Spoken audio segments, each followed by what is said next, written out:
Selamat datang kembali sahabat pendengar di Dramatika Kehidupan. Perjalanan mencekam, tumbal dagang, kutukan dari Gunung Keramat. Episode sebelumnya mengantar kita pada sebuah malam yang penuh dengan pertaruhan takdir. Kita menjadi saksi bisu atas pergolakan batin seorang lelaki bernama Sarman yang lelah dengan kemiskinan dan cemoohan. Di tengah kebingungan dan keputusasaan, ia telah mengambil keputusan yang paling sulit dalam hidupnya. Sarman yang tadinya dipenuhi keraguan, akhirnya menyerah pada janji-janji palsu. Setelah diyakinkan kembali oleh bisikan-bisikan licik Mak Gendis yang menusuk ke dalam jiwanya, Sarman mengabaikan semua keraguan. Ia mengenyangkan bayangan wajah Wulan yang cemas. Ia memadamkan suara nurani yang terus memintanya untuk kembali. Ia memilih untuk menempuh jalan gelap, sebuah jalan yang dijanjikan oleh Bardi dan dikunci oleh Mak Gendis. Di episode ini, kita akan melangkah lebih jauh, mengikuti setiap jejak kaki Sarman yang penuh bahaya. Simak, karena perjalanan Sarman baru saja akan dimulai. Di bawah tatapan rembulan yang pucat, kita melihat Sarman mengikuti Mak Gendis, melangkah mantap menyusuri jalan setapak yang semakin gelap. Setiap jejak kakinya adalah sebuah tanda tangan di atas perjanjian tak terlihat, sebuah sumpah yang akan menuntut harga yang jauh lebih mahal dari sekedar kekayaan. Inilah langkah pertamanya menuju jurang, sebuah perjalanan tanpa kembali yang akan membawanya pada takdir paling kelam. Kita akan menjadikan saksi atas langkah-langkah pertamanya yang penuh bahaya, di mana Sarman akan melakukan pertapaan, memuja iblis penunggu Gunung Keramat, dan mencari tahu konsekuensi apa yang akan ia terima dari janji yang telah ia ucapkan. Di sebuah rumah kecil, jauh di bawah kaki gunung, Wulan tak bisa memejamkan mata. Jam dinding berdetak, jarumnya menunjukkan tepat pukul 12 malam. Wulan terus berbolak-balik di atas tikar usangnya, seolah-olah berusaha mengusir kegelisahan yang membelenggu. Setiap hembusan angin yang masuk dari celah dinding bambu terasa seperti bisikan peringatan yang menusuk telinganya. Firasat buruk terus menghantui, menari-nari di setiap sudut pikirannya. Ia menatap kosong pada nyala lampu minyak yang berkedip-kedip. Bayangannya seolah-olah menjadi saksi bisu dari kekhawatiran yang ia rasakan. Hatinya begitu gelisah, merasakan cemas yang menusuk begitu kuat hingga tak sanggup lagi menahannya. Air mata yang sudah ia bendung sejak kepergian Sarman kini kembali menetes, membasahi pipinya yang kurus. Ia tahu suaminya telah mengambil keputusan yang salah. Ia hanya bisa berharap harapannya tidak sia-sia. Ya Tuhan, lindungilah suamiku. Jauhkan dia dari godaan. Kembalikan dia pada jalanmu yang benar. Ya Allah. Kang Sarman, semoga kamu baik-baik saja. Tiba-tiba, suara langkah kecil terdengar dari sampingnya. Wulan tersentak kaget. Ia menoleh dan melihat Jajang, putra sematawayangnya, berdiri di sampingnya dengan mata setengah terpejam. Ibu, kenapa belum tidur? Jajang mau buang air kecil. Temani Jajang ya, Bu. Iya, Nak. Ibu temani. Sebentar ya. Bapak kemana, Bu? Dari tadi Jajang tidak melihat Bapak. Bapak sedang ada urusan dengan teman, Nak. Sebentar lagi Bapak juga pulang. Jajang mengangguk tanpa curiga. Wulan kemudian menuntun tangan kecil Jajang menuju halaman belakang. Kamar mandi mereka terletak terpisah dari rumah. Sebuah bangunan kecil yang hanya terbuat dari potongan-potongan kayu bekas tanpa atap.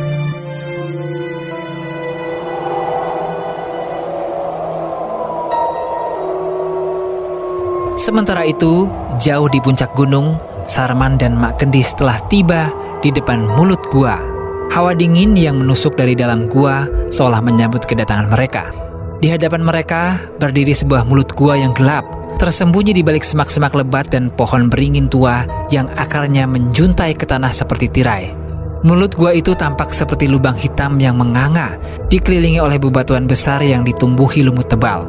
Tepat di depannya terdapat sesajen yang sudah layu, sisa-sisa persembahan dari orang-orang sebelumnya yang mungkin bernasib sama dengan Sarman. Mak Gendis menoleh, menatap Sarman dengan mata tajamnya, dan mulai menjelaskan tata cara pertapaan. Nah, Sarman, Dengarkan baik-baik. Masuklah ke dalam gua itu. Di dalam sana, kau akan merasakan banyak hal. Kau akan melihat bayangan dan kau akan mendengar bisikan-bisikan. Lalu, apa yang harus saya lakukan, Mak? Kau hanya perlu diam, bertapa, fokus pada niatmu. Jangan pernah takut, jangan pernah lari. Ingat ini baik-baik, Sarman. Nanti, jika kau melihat ada makhluk wanita berpenampilan seperti ratu, dengan pakaian yang indah dan tatapan tajam, jangan kaget. Itu dia sosok yang akan membantumu. Kau harus berani dan minta apa yang kau mau terkait tujuanmu. Mak Gendis menekankan bahwa apapun yang terjadi di dalam gua, Sarman tidak boleh menunjukkan rasa takut. Jika Sarman ketakutan dan lari, itu berarti gagal. Segala niatnya akan sia-sia. Kata-kata Mak Gendis sebagai mantra yang menusuk ke dalam hati Sarman mengunci tekadnya. Dengan hati yang berdebar kencang, Sarman menatap pintu gua. Mulut gua yang gelap dan dingin seolah-olah mengundang, namun juga mengancam. Di sana, di dalam kegelapan yang tak terjangkau mata, ia tahu takdirnya akan ditentukan, sebuah langkah yang tidak bisa ditarik kembali. Baik, Mak, saya mengerti. Saya akan lakukan. Bagus. Sekarang masuklah, nak. Aku akan membantumu dari sini. Sarman melangkah masuk ke dalam gua yang sangat gelap gulita. Ia hanya ditemani oleh penerangan dari sebuah obor kecil yang ia bawa. Obor itu memancarkan cahaya jingga yang berkedip-kedip, hanya mampu menerangi beberapa langkah di depannya. Aroma tanah basah dan bau busuk yang kuat langsung menusuk hidungnya. Di sekelilingnya, ia bisa melihat dinding gua yang dipenuhi oleh bebatuan lancip yang meneteskan air, membuat lantai gua menjadi becek dan licin. Ribuan kelelawar menggantung di langit-langit gua, sebagian berterbangan dan mengeluarkan suara cicitan yang memekakan telinga. Sarman terus berjalan ke dalam, menembus lorong yang semakin sempit, hingga akhirnya ia sampai di sebuah ruangan yang lebih luas. Di tengah ruangan itu, ia melihat sebuah batu datar yang berukuran sedang, seolah-olah sengaja ditempatkan di sana sebagai tempat untuk bertapa. Di atas batu itu, ia meletakkan sesajen sederhana yang ia bawa, sebuah piring kecil berisi bunga melati dan sebatang dupa. Ia tahu sesajen itu adalah untuk merangsang makhluk yang ada di situ. Setelah meletakkan sesajen, Sarman duduk bersila di depan batu itu. Ia memejamkan mata, menaruh kedua tangannya di atas lutut dan mulai fokus pada niatnya. Tiba-tiba, ia memadamkan obornya. Ruangan itu langsung gelap gulita. Hanya ada seberkas cahaya rembulan yang menyorot dari arah pintu gua yang kini terasa begitu jauh. Sarman kini sendirian dalam kegelapan yang mencekam, menunggu takdirnya.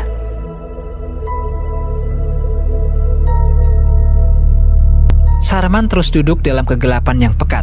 Jam demi jam berlalu, sunyi yang menusuk telinga menjadi teman setia, hanya diselingi tetes air yang jatuh dari bebatuan di dinding gua. Udara dingin dan lembab mulai menusuk tulang, namun Sarman tak bergeming. Ia menarik napas dalam-dalam, berusaha menjaga ketenangan di tengah suasana mencekam yang semakin kental. Dupa yang ia nyalakan telah habis terbakar, hanya menyisakan aroma samar yang kini bercampur dengan bau busuk khas gua.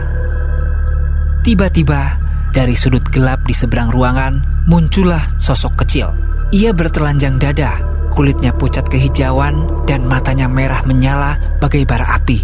Bibirnya menyunggingkan, senyum menyebalkan saat ia cekikikan.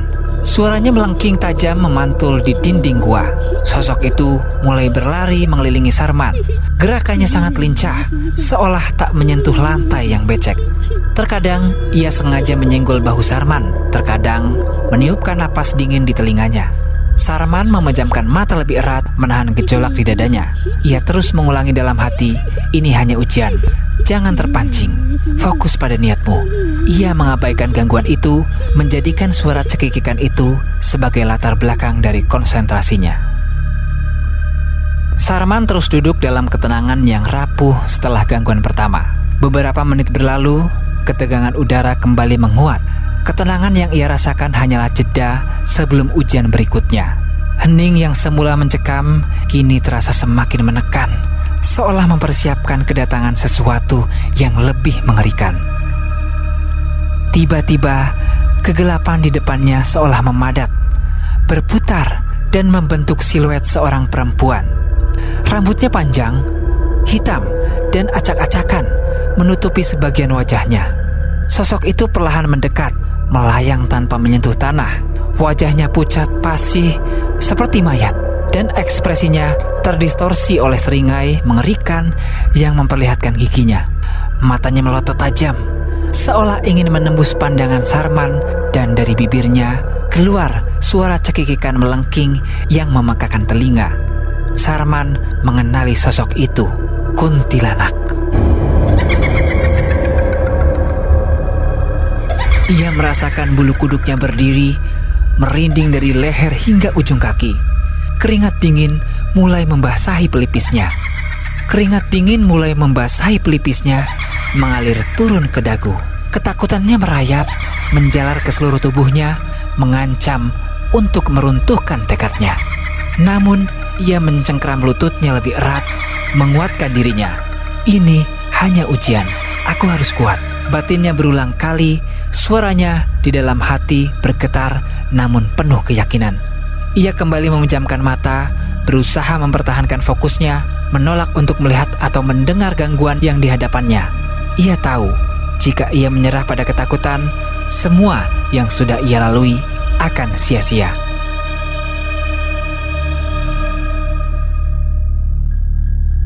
Sarman kembali membuka matanya, merasakan kelegaan yang sesaat. Gangguan demi gangguan seolah menjadi gelombang yang ia lalui.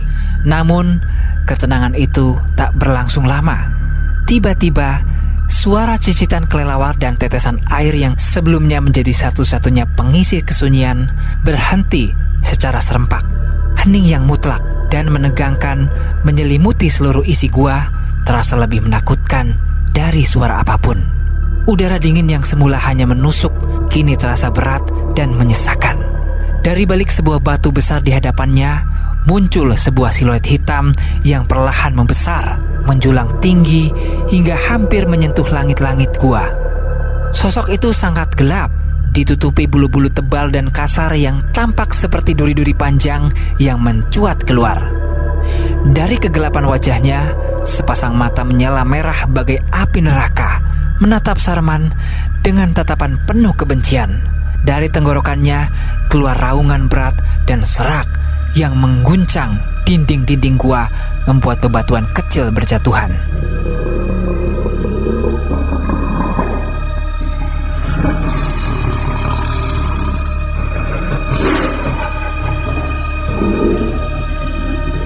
Ketakutan itu luar biasa mencekram Sarman.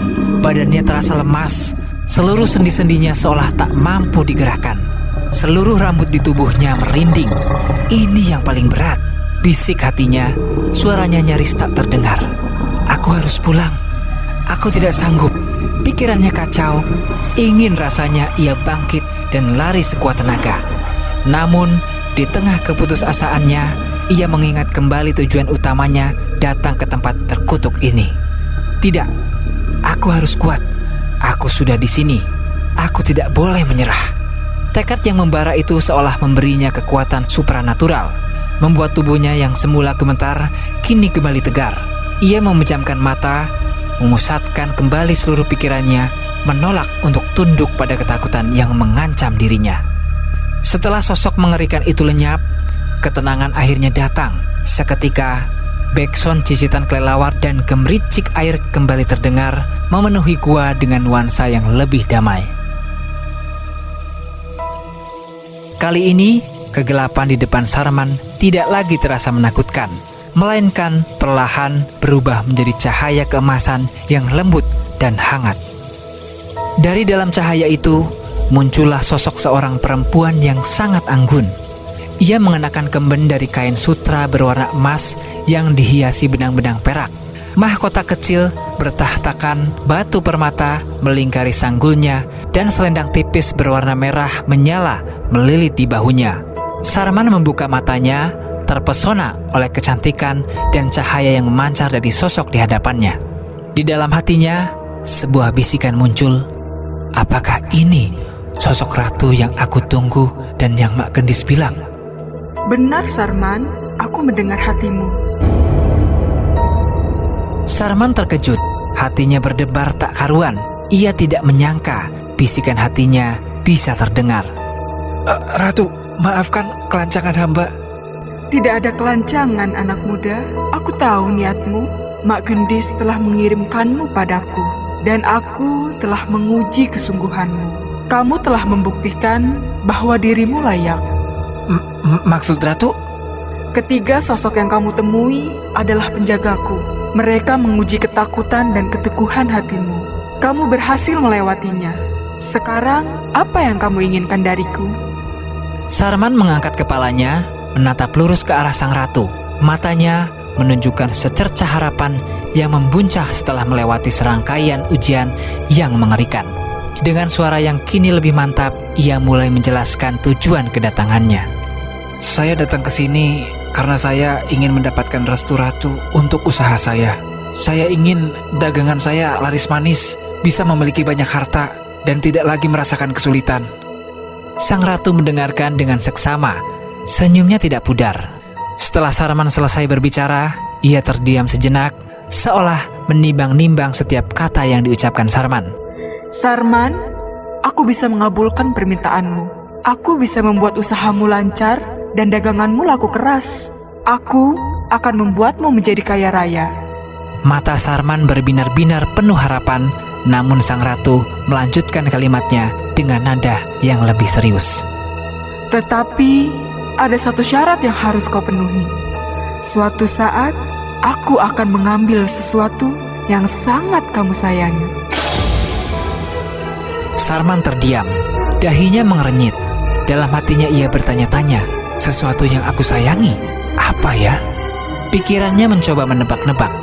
Harta, istri, orang tua. Ia tidak mengerti apa maksud di balik syarat itu. Namun tekadnya untuk menjadi kaya raya sudah terlalu besar. Ia mengesampingkan syarat itu, menganggapnya tidak begitu penting dibandingkan dengan impiannya untuk hidup berkecukupan, tanpa menyadari konsekuensi mengerikan yang menunggu di balik kesepakatan yang baru saja ia buat. Apakah Sarman benar-benar akan mendapatkan kekayaan yang ia impikan? Dan apa sebenarnya sesuatu yang paling ia sayangi yang akan diambil oleh sang ratu Gunung Keramat? Jangan lewatkan kelanjutan kisahnya ini dalam episode selanjutnya. Tumbal Dagang Kutukan dari Gunung Keramat di Dramatika Kehidupan.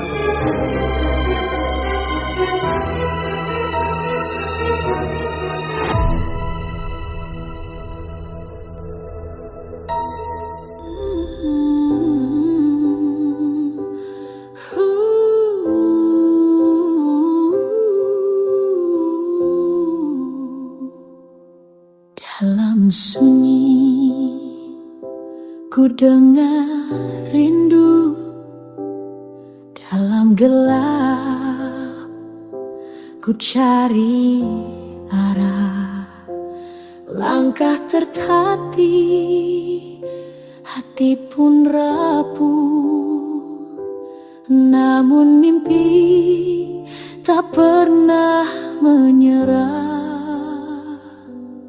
Hidup bagai alunan senja, kadang redup, kadang berwarna. Air mata jadi saksi jiwa. Tuhan ajarkan makna setia.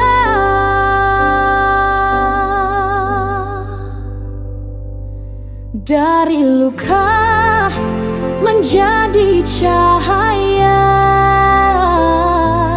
dari nestapa tumbuh harapan. Kisah ini kami nyanyikan.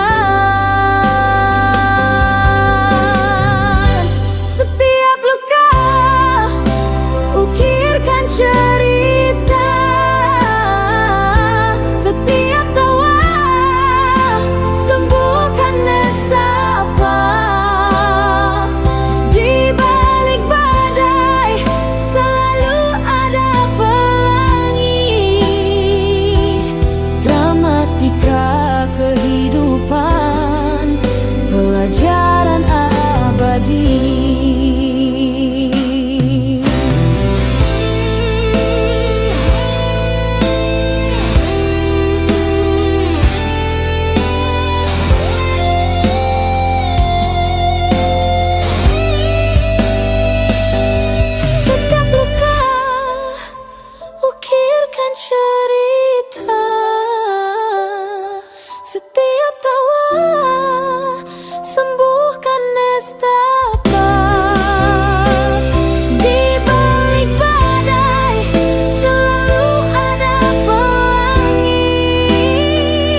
Dramatika kehidupan, kisah sejati hati.